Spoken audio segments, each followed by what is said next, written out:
Rod Sullivan é o nome do vilão do jogo chamado Ice Scream. Diferente da Evil Nun e Mr. Meat, o Rod é o único inimigo que tem revelação de sua história e de seus problemas psicológicos. Opa, e aí, como é que vocês estão? Eu sou Storm e nesse vídeo eu quero contar aqui pra vocês a verdadeira história de Rod Sullivan, o antagonista do jogo Ice Scream. Então vem comigo!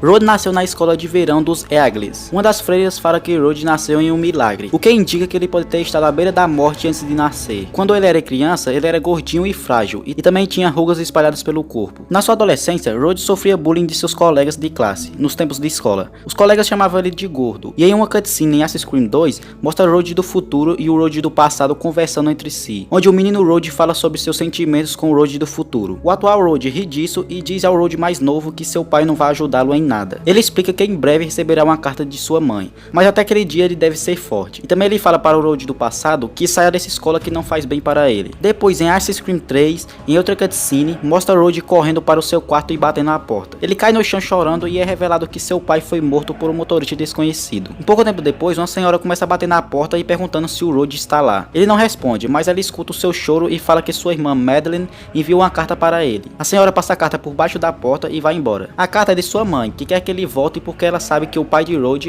Joseph Sullivan, está morto. Rod ignora a carta, mas sua mãe continua enviando sempre que chega o seu dia de aniversário. As cartas são todas de parabéns para ele, mas todas também têm ela implorando para que ele volte para ela. Em seu 25º aniversário, ela envia a sua última carta que diz a ele que ela desistiu, mas espera que eles se reencontrem algum dia. Junto com a carta, ela manda para ele a receita secreta do sorvete de Joseph Sullivan. Quando ele fica adulto, o Rod começa a assassinar crianças congelando elas com um tipo de especial de gás. Então ele esconde qualquer evidência que ele matou as crianças e continua com isso sem parar. Em seu diário ele explica que as crianças do parque têm nojo dele igual os próprios colegas que antes faziam bullying com ele na escola. Em uma cena pós-créditos, a Evil Nun, a freira, é mostrada caminhando em direção a um dos locais do jogo, e é revelado que ela é a mãe de Rod.